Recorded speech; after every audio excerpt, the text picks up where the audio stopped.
Bien, continuamos con la mañana informativa. De manera inédita, el próximo 12 de agosto la Corte Suprema va a realizar una audiencia pública para definir la quina de candidatos que esperan ocupar la vacante que dejó el retirado ministro Héctor Carreño.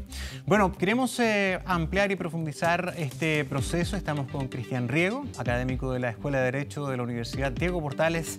Bienvenido, ¿cómo está? Buenos días. Buenos días. Bueno, este es un aspecto de las innovaciones en términos de la nominación de los jueces, ¿verdad?, de la Corte Suprema. ¿Qué relevancia tiene esta audiencia pública y la incorporación de este mecanismo? A ver, yo creo que es un avance importante, sobre todo porque no tanto quizás por la audiencia pública, que en la práctica ya existía, a pesar de que era mucho más formal, sino porque se cierra la posibilidad de las audiencias privadas. O sea, se supone que los jueces solo pueden enterarse de las postulaciones, del contenido de los currículum y de los datos de estas personas a partir de lo que se diga en la audiencia pública. O sea, teóricamente todos nosotros pudiéramos saber lo mismo que saben los jueces respecto de los candidatos, lo cual debiera evitar o contribuir a evitar que se cuelen otras cuestiones que no corresponden al proceso, como es la amistad, como es el conocimiento, las recomendaciones de amigos o parientes, digamos. En ese sentido yo creo que es un gran avance. Ahora, esto es hasta cierto punto teórico, porque en realidad tratándose de un poder como el Poder Judicial, que es relativamente pequeño, en realidad los jueces conocen a estas personas previamente y por lo tanto uno podría pensar que van a tener en cuenta todo ese conocimiento previo al momento de decidir. Pero, o sea, el sistema no pasa a ser un sistema, digámoslo así, perfectamente adecuado. Pero yo creo que es un buen paso en el sentido correcto. Hay una señal. Hay una señal. ¿Se puede hablar de una reacción del Poder Judicial? Esto fue anunciado hace más o menos 2 meses por el Poder Judicial. Hubo un compromiso incluso cuando habló Lamberto Cisternas, que dijo que varios de estos mecanismos se iban a implementar dentro de los próximos 3 meses. De esa medida se está cumpliendo, ¿no? Con esto al menos. ¿Se está realmente caminando a una mayor objetividad en las nominaciones? ¿Se alejan de la discrecionalidad? A ver, lo que pasa es que hay que entender lo que pasó acá. En realidad estas normas son normas bastante antiguas, corresponden a un acta o un autoacordado del año 2015, pero que se habían venido implementando mucho más lentamente, mucho más, digamos, con menos energía. Por otra parte... ¿Medio a regañadiente? Medio a regañadiente. Vino ¿cómo se llama? Vino el escándalo de Rancagua. A partir de eso el gobierno planteó una reforma de los sistemas de nominación y aparentemente la Corte, a la que no le gusta mucho que le cambien el sistema de nominación, en gran medida porque le quitan buena parte de la facultad, no de la facultad de nominar. El sistema nuevo que el gobierno propone el Ministerio de Justicia crea un ente distinto para la nominación de la mayoría de los jueces. Entonces la Corte aparentemente reacciona como diciendo, mire, nosotros nos vamos a adelantar y vamos a establecer un sistema que no es solo para la Corte Suprema, sino que es para todos los jueces, que uno podría pensar, ellos pretenden, hace innecesaria esta modificación. Entonces, ha sido una dinámica un poquito de quién toma la iniciativa, y yo creo que la Corte está apuntando a retener su facultad de nominar a través de mejorar la transparencia del mismo proceso. Una cosa es la transparencia, pero otra cosa también es la incorporación de, por ejemplo, el mérito. La incorporación de mecanismos de selección, de postulación, de concursos públicos, de que esto sea distinto a como se ha venido haciendo. ¿Hay algo de eso en la iniciativa propia del Poder Judicial? Dejando de lado lo que son las mociones parlamentarias y el anuncio de reforma del gobierno. Sí, la verdad es que hacía tiempo que el Poder Judicial venía desarrollando un trabajo orientado a, digámoslo así, estandarizar los currículum. O sea, hacer que los ministros, los jueces que postulan a cargo, tengan que presentar un cierto conjunto de antecedentes más o menos homogéneos. Pero en la práctica los designadores, que son los ministros de las Cortes, no respetaban mayormente esa... Se les proveía toda esta información, pero esa información no era estrictamente obligatoria de ser analizada, considerada y sobre todo de ser la única. Yo no creo que sea posible realmente avanzar hacia un sistema de mérito mientras las designaciones se mantengan en poder de los jueces. Yo creo que los jueces no están preparados para eso, no les corresponde hacerlo. Los jueces, por otra parte, conocen a los otros jueces O sea, esto de la selección anónima... Yo creo que eso no tiene sentido al interior del Poder Judicial. Creo que además el hacer que los jueces designen a otros jueces, digámoslo así, genera un problema respecto de que los saca de su foco central, que es resolver los casos. Para eso ellos están entrenados, para eso tienen un procedimiento, para eso han estudiado en la universidad y en otras instancias. Entonces creo que habría que quitarle la facultad para su propio beneficio, para el propio beneficio del sistema judicial. Y yo estoy de acuerdo con la línea que está trabajando el gobierno en el sentido de crear un cuerpo distinto. En otro ente. Puede o ser consejo, un consejo. Un consejo que puede ser integrado, bueno, en los proyectos tiene una integración mixta, pero yo creo que más que la integración, lo central es que allí se desarrolle un proceso profesional de, digamos, selección por mérito a través de sistemas objetivos, a través de definición de perfiles, en que no sea tan importante quiénes integran el consejo, sino el profesionalismo y el anonimato con el que se desarrollan los concursos. Pero eso necesariamente, y en eso coincide, como plantea el Ministerio de Justicia, de que sea una entidad distinta al Poder Judicial. Y además muy regulado. O sea, tiene que ser, no solo tiene que ser una entidad distinta, porque si ponemos una entidad distinta, pero que usa los mismos procedimientos, vamos a quedar basados en la intuición, en el conocimiento, en la amistad, vamos a quedar en las mismas. Tiene que ser una entidad distinta, pero que esté basada en un procedimiento totalmente profesional y anónimo y objetivo de selección. ¿Qué pasa con la participación, la ratificación y el rol que juega el Parlamento en la nominación final? ¿Eso debería cambiar? ¿En qué sentido? Por ejemplo, en una moción de algunos senadores como Huenchumilla, ellos han planteado que no solamente los jueces vayan a hacer su exposición, ¿no?, a la comisión ad hoc del Senado, sino que sea en la sala completa, de manera que todos los senadores que en definitiva tienen que dar el visto bueno tengan la posibilidad de hacer sus preguntas, de escuchar a los postulantes y así el proceso sea más completo. A ver, es que yo distinguiría. Por una parte, yo creo que hay jueces en todos los países del mundo, más o menos funciona así, que tienen que ser seleccionados por mérito, estrictamente, con estos métodos anónimos, profesionales que yo mencionaba. Probablemente eso pueda llegar hasta la Corte de Apelaciones. Así es en Estados Unidos, así es en Argentina, en prácticamente todos los países del mundo. Ahora, los jueces de los tribunales superiores, estamos pensando en el Tribunal Constitucional o la Corte Suprema, estrictamente no debieran ser seleccionados solo por mérito, sino por una mezcla entre mérito. Por supuesto, tienen que ser personas idóneas, con una gran trayectoria, pero además es razonable considerar, digámoslo así, yo diría sobre todo su filosofía judicial. O sea, cómo ellos ven el rol del juez, porque en el mundo moderno existen distintas maneras de ver el rol de un juez y cómo ellos van a tener que definir, por ejemplo, la interpretación de la Constitución o la interpretación última de la ley, es razonable que eso se tenga en cuenta. Y en todos los países, esas instancias finales son resueltas por una mezcla entre mérito, verificar que es una persona honorable y sabia, digamos, y la consideración de estos elementos, que yo decía de filosofía judicial o de orientación ideológica, si tú quieres. El problema es que en Chile, en general, no es ese el criterio que se utiliza para definir, sino que son más bien, de nuevo, el conocimiento personal, la cercanía, la perspectiva de que pueda esta persona ser simpático a mi coalición política, no ni siquiera ideológica, sino política, o lo más grave, que es que este juez haya conocido alguna causa que me afectó y que yo me quiero ahora tomar revancha, cosa que se ha visto. Entonces, el problema es cómo cambiamos de esta lógica a una lógica verdadera, y a mí me parece que eso va a ser muy difícil en el actual esquema. ¿Cuál es el actual esquema? La realización de una quina por parte de la Corte Suprema, la elección de un candidato por parte del presidente de la República y la votación por 2/3 en el Senado. Me parece que ese esquema es un esquema que difícilmente va a poder evolucionar hacia lo que estamos pretendiendo. O sea, que sea una discusión, digámoslo así, por una parte de mérito y por otra parte sobre filosofía judicial. Porque este procedimiento requiere demasiado consenso, en mi opinión. Eso hace que cualquiera pueda, en el fondo, cualquier grupo pequeño pueda vetar a un juez. ¿Qué es lo que hemos visto en el último tiempo? Que es lo que hemos tiempo visto hasta ahora. Por otra parte, en que el conocimiento personal, de nuevo, y las cercanías personales se hacen presentes, en que surge el lobby judicial. Entonces, yo creo que ahí se requerirían modificaciones. En la mayoría de los países del mundo se utiliza un procedimiento mucho más sencillo, que es que el presidente de la República elige un candidato que en general no tiene que venir de la carrera judicial, puede ser cualquier persona, y el Congreso evalúa ese candidato tanto en su mérito, o sea, las oficinas del Congreso, digamos, tienen unos procedimientos para determinar quién es esta persona, y luego votan por mayoría.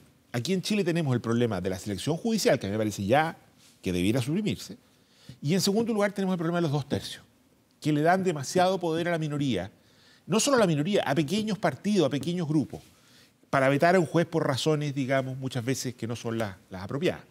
Entonces yo creo que requerimos un cambio más estructural para el interior de ese sistema. Yo tengo muchas dudas de que, por mucho que se desarrollen cambios en la Corte Suprema y en el Congreso, vayamos a poder realmente, por ejemplo, superar toda esta cosa que sigue vigente, esto de la conversación previa. La conversación previa significa el cuoteo. La negocia, la cocina. Exacto. Y la cocina sobre la base de jueces que me caen bien, jueces que me han fallado en contra, no los análisis de la filosofía judicial. Y por lo tanto creo que este sistema tiene que cambiar estructuralmente. Ahora, el proyecto del gobierno no lo cambia. Y por lo tanto, el único cambio que hasta ahora se ha planteado en esa área, en esa punta final, como digo, en la Corte Suprema, tan inadecuado como el sistema del Tribunal Constitucional, por lo demás. Ahí no hay proyectos de cambio aún. Sí. Ahora, ¿qué es lo que nos podría hacer pensar que esto pueda cambiar? Porque en el fondo estamos hablando de nuevo de distribución de cuotas de poder. Claro, yo creo que Y si tú nadie va a querer perder su cuota. Nadie va a querer perder su cuota. Yo creo que, como se habla, yo creo que lo único que podría hacer cambiar es que hay la percepción de que nuestras instituciones hoy día tienen problemas muy serios. En el caso de la Corte Suprema sabemos las dificultades que han habido, en el caso del Tribunal Constitucional sabemos el tremendo cuestionamiento que existe. Yo creo que, digamos, la única expectativa es que se genere, y a lo mejor esto va a demorar, un consenso político. Ya hay un trabajo que hicieron una serie de académicos en torno al Tribunal Constitucional, que se genere un consenso político muy fuerte en el que ojalá participen también los partidos políticos o algunos de ellos, para resolver este problema de un modo sistemático.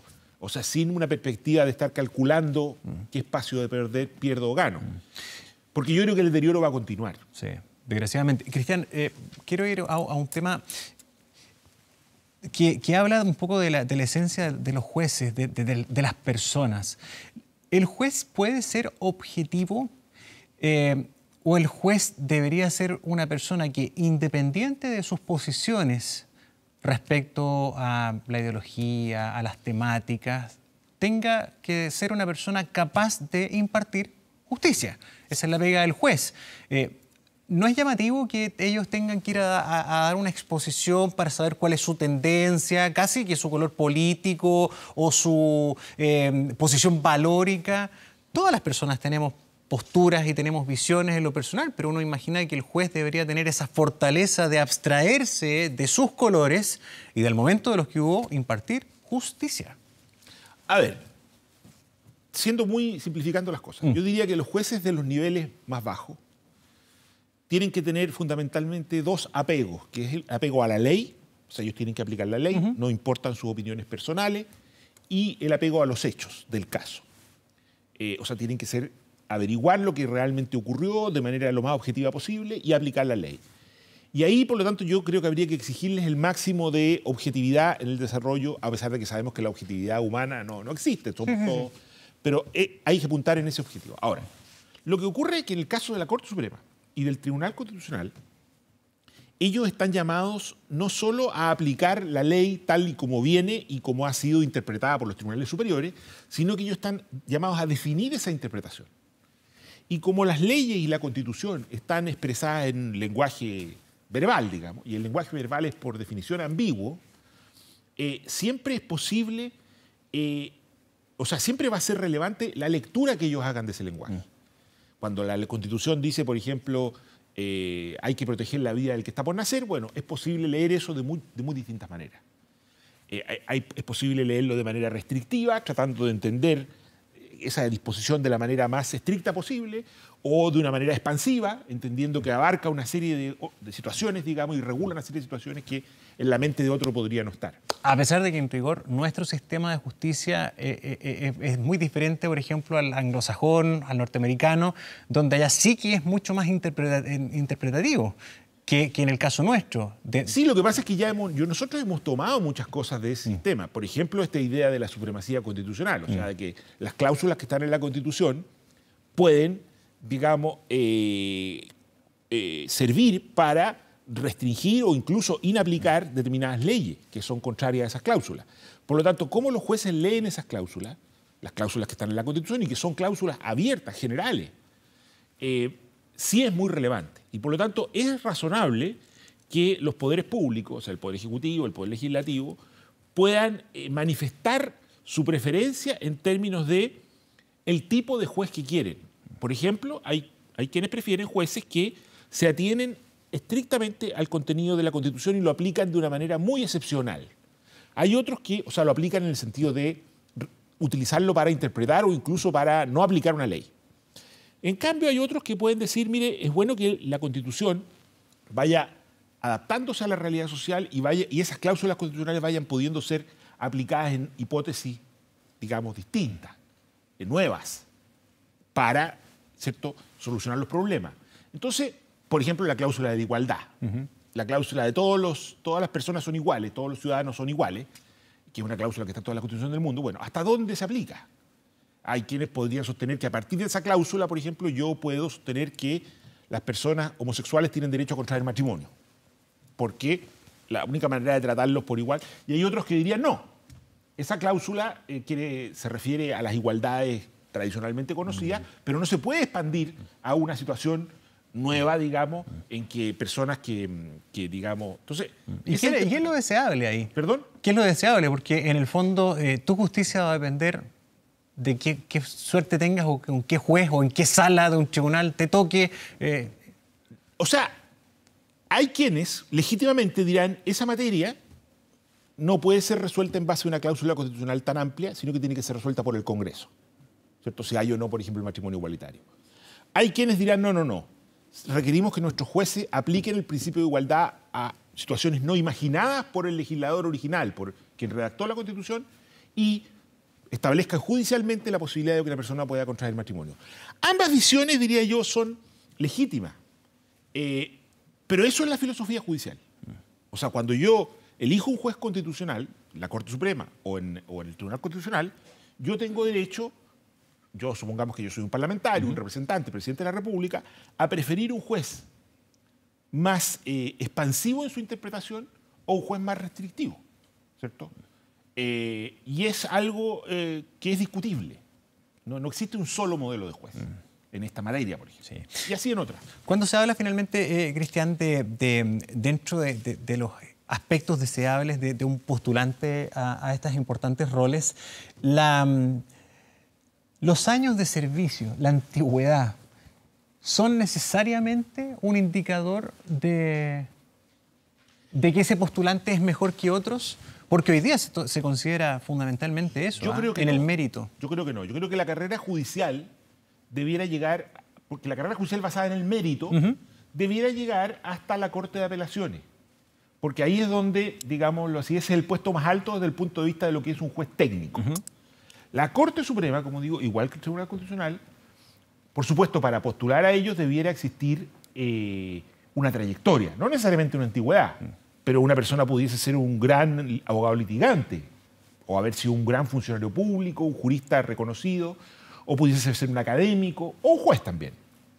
Pero ahí lo relevante para seleccionar no debiera ser la trayectoria, no debiera ser la antigüedad en ningún caso, sino, por una parte, una idoneidad de excelencia, sin duda, pero más allá de la antigüedad, la trayectoria. Una filosofía judicial. Claro. O sea, que la persona a través de su fallo, a través de sus opiniones o a través de los libros que ha escrito, dé cuenta de que tiene una idea sobre lo que es ser un juez y sobre cómo interpretar la ley que sea consistente con la mayoría con la opinión, digamos, de los órganos representativos de la población.